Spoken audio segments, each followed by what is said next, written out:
So do I leave them on the ground and then pick them up, or do I leave them all laid out on the table? Do whatever you want. Leave them on the table, something like that. Okay. That can be to the side, yeah. Righto. What's in shot here? Hi, it's Callum Ferguson here from the Sydney Thunder, and here's my 5 things that I can't live without. So I'm going to start off with my wife Ree and my French Bulldog named Bruce. Now I've got a great photo of these guys. I'll bring it over. It's actually Ree taking Bruce to have a photo with our team club facilitator, Roscoe Barrett, dressed up as Father Christmas. And there's Bruce with his bow tie on, sitting next to my lovely wife, Ree. So that was at Burnside Shopping Centre. They just went down and Bruce met Father Christmas for the first time. So that's, yeah, they're very special to me, and they're certainly something I can't live without.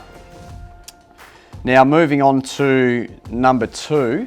Now I have a few passions in my life, but golf is probably one that has stood the test of time. It's been with me since I was a young pup, and my grandfather cut down an adult-sized golf club and took us out to Nailsworth High School football ground, and we hit balls around out there. So it was a nice 3-iron that had been cut down to about that long, I reckon. But yeah, golf's a big part of my life, and I'm a proud member of Kooyonga Golf Club in South Australia. So yes, that's something else that I can't live without. 7 at the moment. I'm trying to get it down. I got down to 5 at one stage and then blew out significantly.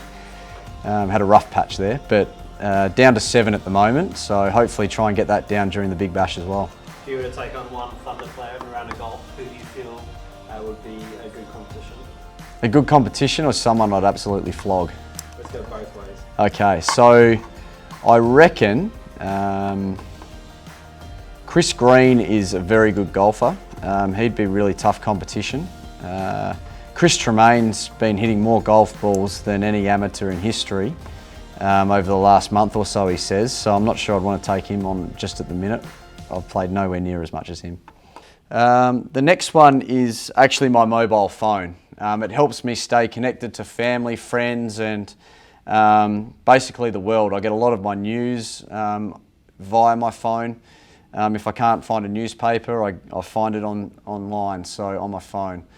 So that's something else I can't live without. You know what your Spotify top 5 are? Oh, okay. Can I look? Go. Yeah, let me have a look. I'll sort this out right now. I'll give you my top 5 in my playlist at the minute. At the moment, I've got Ride It by Regard. Then I've got House Every Weekend by David Zoe. And then I've got Swing by Sophie Tucker. And Praise the Lord, ASAP Rocky and Skepta. That's my top 5 at the moment. The next one is coffee. I would be very surprised if that's not quite a popular item that people can't live without, but I need a couple of shots in the morning to get me going, whether that's on a day off or you know, an early rise to get ready for a game of cricket for the Thunder. Coffee gets me going and gets me up and about, so a big part of my life as well. And what's your go-to coffee order? My go-to coffee order is a cappuccino.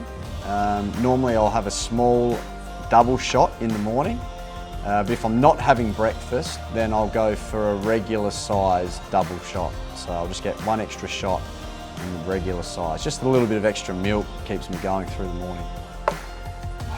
And now, being a good Adelaide boy, I'm a big lover of red wine, and usually heavier the better, but I don't discriminate too much, and so I bought a Corkscrew in. Now our team club facilitator Roscoe Barrett was good enough to lend me this today, so I could have another item just to get me over the line for 5, but I'm a big lover of red wine. My cousin Matt manages the vineyards for Chalk Hill Winery in McLaren Vale, and that's probably my favourite region out of McLaren Vale and the Barossa Valley, but certainly I don't discriminate, as I mentioned earlier. So yeah, big lover of red wine, and I'd like to thank Roscoe Barrett for this one as well. So they're my 5 things. They may vary from moment to moment depending on how I'm hitting them on the golf course, but certainly they're all a big part of my life. What's your golf handicap?